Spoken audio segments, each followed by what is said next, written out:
इस कहानी की शुरुआत होती है, हमें एक कपल दिखाया जाता है जो कि एक बड़े से सफ़ेद रूम में आते हैं और ये कमरा पूरी तरह से सफ़ेद होता है। इस रूम में कोई डॉक्टर एक्सपेरिमेंट करना चाहती है जिसके लिए इन दोनों को अगले 50 दिन तक इस रूम में रहना पड़ेगा। और अगर ये अगले 50 दिन तक इस रूम में रहेंगे तो इनको इनाम के तौर पर 40 करोड़ रुपए दिए जाएंगे, लेकिन अगर इनमें से बीच में ही हार मान लेते हैं तो इन्हें एक भी रुपया नहीं दिया जाएगा और यहाँ से भगा दिया जाएगा। लेकिन इस रूम की शर्त ये थी कि इस रूम में इन दोनों के अलावा और कोई नहीं रहेगा और ये दोनों किसी से भी बात नहीं कर पाएंगे। इसके साथ साथ इनको एंटरटेनमेंट के लिए कोई भी साधन नहीं दिया जाएगा। अब ये दोनों इस रूम में आके काफ़ी खुश होते हैं क्योंकि इन्हें पैसा कमाने के सबसे आसान तरीका मिल गया था। खैर, इसके बाद दोनों आपस में बातें करने लगते हैं। लड़की कहती है कि 40 करोड़ मिलने के बाद मैं अपने सारे सपने पूरे करूंगी, शॉपिंग करूंगी। जबकि उसका पति कहता है कि हाँ, पैसा मिलने के बाद मैं भी खूब इंजॉय करूंगा, दिन रात पार्टी करूंगा और खूब खर्चा करूंगा। और ये इतना पैसा मिलेगा, इसके बाद हमें इतने अमीर हो जाएंगे कि हमें कभी पैसों की तंगी नहीं होगी। अब कुछ देर के बाद यहाँ एक इलेक्ट्रॉनिक आवाज़ आती है और इन्हें यहाँ के रूल बता रही होती है कि उन्हें यहाँ पे रहकर क्या क्या करना है और किस तरह करना है और क्या नहीं करना है। इस रूम की एक बड़ा सा बेड था, एक बेंच थी और एक बाथरूम होता है और साथ में ही एक दीवार पर एक स्क्रीन होती है जिस पर इस रूम के सारे नियम लिखे होते हैं। यहाँ दीवार पर एक लाल बटन होता है जिसे दबाकर वह कभी भी इस रूम से बाहर जा सकते हैं और इसके साथ ही वह स्क्रीन पर टच करके अपने लिए खाना या कुछ भी मंगा सकते हैं। रात होने पर रूम की लाइट खुद में खुद बंद हो जाती है और सुबह खुद में खुद जल जाती हैं। इसके साथ साथ एक रोबोटिक वॉइस उन्हें रोज टाइम बताती है और साथ ही साथ स्क्रीन पर एक टाइम चलता रहता है जिसे वो देख सकते हैं। अब ये लोग अपना टाइम निकालने के लिए कुछ अलग अलग गेम खेलते रहते हैं। लड़की अपना दिमाग शांत रखने के लिए योगा करती है जबकि लड़का उस घड़ी को बार बार देखता रहता है। वह यह अजीबोगरीब बातें सोचता है कि यह रूम सिर्फ सफ़ेद ही क्यों बनाया गया है, जिस पर लड़की उससे कहती है कि तुम अपना दिमाग शांत रखो और बार बार इस घड़ी को मत देखो। यह सिर्फ अपना वक्त गुजारो और यहाँ से मिलने वाले प्राइज़ के बारे में सोचो। लेकिन यह सब करना लड़के के लिए काफ़ी मुश्किल हो रहा था। वो ठीक से सो भी नहीं पा रहा था। इस बात पर लड़की उसका ध्यान घड़ी से हटाने को कहती है और उसके साथ बच्चों वाले गेम खेलती है। यह सब करते हुए उन्हें बहुत ही अच्छा लग रहा था। इस हिसाब से वहाँ के उन्हें कुछ हफ्ते गुजर जाते हैं। एक दिन लड़के को एक छोटा सा कीड़ा दिखाई देता है। वह उस कीड़े से बात करता है और उसे खाने के लिए कुछ देता है। वह जैसे ही उसे खाने के लिए कुछ लेके आता है तभी रोबोटिक डिवाइस से आवाज़ आने लगती है कि यह खाना सिर्फ तुम दोनों के लिए है, तुम इसको किसी को नहीं दे सकते।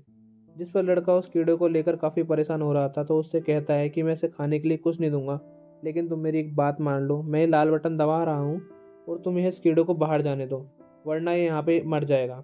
जिस पर लड़की उसे समझाती है कि अगर हमने ये बटन दबा दिया तो हम इस गेम से बाहर हो जाएंगे, हम इसको नहीं दबाना चाहिए, नियम के खिलाफ है। जिस पर लड़का उससे कहता है कि बात ठीक है लेकिन मुझे इस कीड़े की बहुत चिंता हो रही है।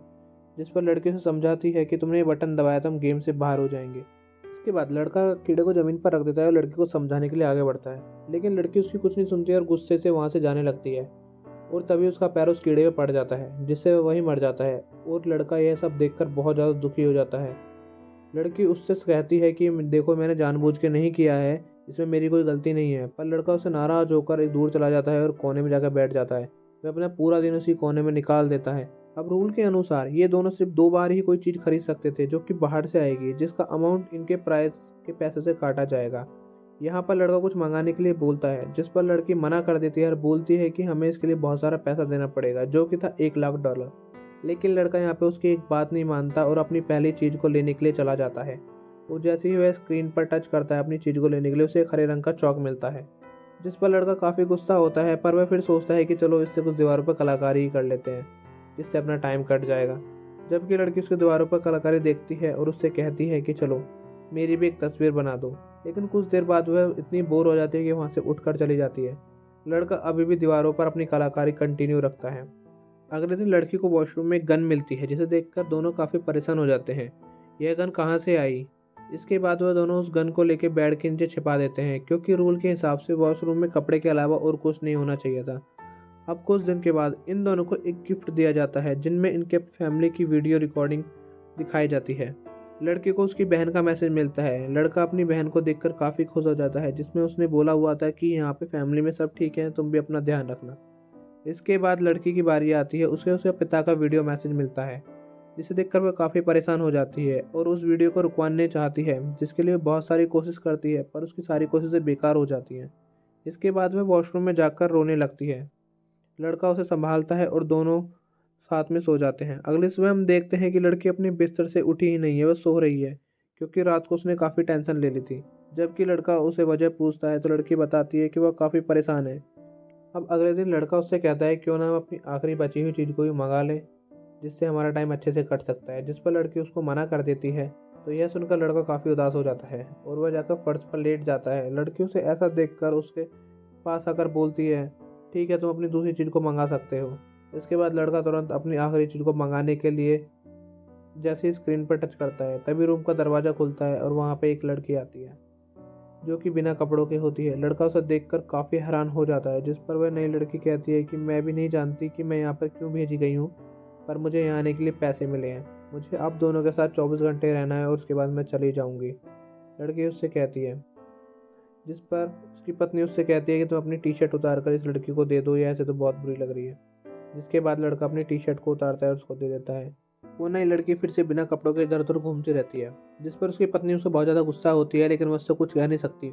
वह सिर्फ उसे बर्दाश्त करती रहती है। अब कुछ देर के बाद इन दोनों की बातें होने लगती हैं, जिस पर नई लड़की पूछती है कि तुम दोनों की बातें कैसे स्टार्ट हुई थी। उसकी पत्नी बताती है कि बारिश की वजह से मेरे पास छाता नहीं था और ये हम दोनों इस तरह मिल गए। जिसके बाद हम देखते हैं कि लड़का भी जाग जाता है। वह फिर उस नई लड़की के पास जाकर बैठ जाता है। जहाँ पर उसकी पत्नी नहीं होती तो वो दोनों आपस में बातें करने लगते हैं, अपनी ज़िंदगी की बातें बताने लगते हैं और धीरे धीरे वो इतने सेंटी हो जाते हैं कि एक दूसरे से दुख की बातें करने लगते हैं। जिस पर लड़की लड़की का हाथ पकड़ लेती है और तभी उसकी पत्नी भी वहाँ आ जाती है और जैसे देखती है कि वैसे ही देखती है कि उसने उसका हाथ पकड़ा हुआ है तो वो पूरी तरह जल जाती है, क्योंकि वह कुछ टाइम से उन दोनों की नज़दीकों को बर्दाश्त कर रही थी। लेकिन अब वह नई लड़की को काफ़ी सुनाती है, जिसमें नई लड़की उससे कहती है कि तुम बहुत अजीब हो, तुमको अपने पति पे बिल्कुल भी भरोसा नहीं है। यह देख उन दोनों के बीच झगड़ा बढ़ जाता है, जिसे देखकर लड़का जोर से चिल्लाता है और वहाँ से चला जाता है। वो उससे कहता है कि यह सब इस कमरे में जानबूझ के किया जा रहा है ताकि हमारी लड़ाई हो और हम ये गेम हार जाए और हम यहाँ से चले जाएं। लेकिन लड़की उसकी कोई बात नहीं सुनती और उसे जोर से धक्का मार देती है, जिस पर लड़के का सिर दीवार से जाकर टकराता है और उसे जोर से चोट लग जाती है। यह सब देखकर लड़के को बहुत ज़्यादा गुस्सा आ जाता है और उससे कहता है कि मैंने तुम्हें कभी भी धोखा नहीं दिया। मैं तो हमेशा से यही सोचता रहता हूँ कि तुम कभी भी अकेला महसूस ना करो, जिसके लिए मैंने अपने सभी सपनों को तोड़ दिया और अपने सभी दोस्तों को भी छोड़ दिया, अपने कोई ज़रूरी काम थे वो भी छोड़ दिए कि तुम अकेला महसूस ना करो। जिसके बदले में मुझे क्या मिला? सिर्फ तुम्हारी नफरत और तुम्हारा शक। अब ये सुनकर लड़की काफ़ी शर्मिंदा हो जाती है और उससे माफ़ी मांगने लगती है और कहती है कि मैंने सब जानबूझकर नहीं किया, बस मुझे गुस्सा आ गया था। तभी लड़के को कुछ होने लगता है और नीचे गिर जाता है और कहता है कि मेरी तबीयत ख़राब हो रही है, मुझे डॉक्टर की ज़रूरत है। जिस पर लड़की उससे कहती है कि यहाँ सब कुछ है पर डॉक्टर की सुविधा नहीं है। जिस पर लड़का उससे गुस्से में कहता है कि तुम्हें मेरी तबीयत की बिल्कुल भी परवाह नहीं है, तुम बिल्कुल भी मेरी परवाह नहीं कर रही हो। उसके जाने के बाद लड़की वहीं लेट जाती है और रोने लगती है। अगली सुबह जब वह उठती है तो उसका दिल नहीं लग रहा होता है। वह काफ़ी उदास होती है और वह उन कलाकारों को देखकर उसे याद करती रहती है। अब यहाँ लड़की को सिर्फ बस 2 ही दिन रह गए थे, जिसके बाद वह गेम को ख़त्म कर सकती थी। लेकिन अब उसे अपनी गलती का एहसास हो गया था, इसलिए वह उस बटन को दबा देती है और वहाँ से बाहर चली जाती है। कुछ समय के बाद हमें वही लड़का दिखाई देता है जो कि जॉगिंग कर रहा था। अब वह दौड़ते हुए उस लड़की की बिल्डिंग के पास से गुजरता है और रास्ते में उससे वही लड़की मिल जाती है। जिसके बाद हमें पता चलता है कि ये दोनों काफ़ी दिनों से मिले नहीं है, कई महीनों से इनकी बातचीत नहीं हुई, क्योंकि उसके बाद इन दोनों में नाराज़गी इतनी बढ़ गई थी कि दोनों कभी मिले ही नहीं। अब ये दोनों अपना झगड़ा ख़त्म करने के लिए तैयार होते हैं। जिसके बाद वो लड़का उससे पूछता है क्या तुमने वो चैलेंज पूरा किया या फिर बीच में ही छोड़ दिया। जिस पर लड़की उससे कुछ जवाब नहीं देती है और वह अपने बुरे बर्ताव के लिए उससे माफ़ी मांगती है। वो दोनों चले जाते हैं। अब हम वही घर देखते हैं जहाँ पे वो दोनों कपल रहे थे। उस घर को बनाने वाला इंसान का कोई अता पता नहीं था, जिसे कोई भी नहीं जानता था। वह लालच देकर वह लोगों को इस रूम में भेजता था, जिससे इंसान के अंदर की जो भी बुराई है वो बाहर आ सके और वह एक दूसरे की असली सच्चाई को जान सके। जिसके बाद हम एक दूसरे कपल को दिखाई देते हैं जो कि इस रूम में इस चैलेंज को पूरा करने के लिए आए हुए थे। क्या ये दोनों इस चैलेंज को पूरा कर पाएंगे या फिर यह भी बीच में से ही चले जाएंगे? और इसी के साथ ये मूवी यहीं भी समाप्त हो जाती है।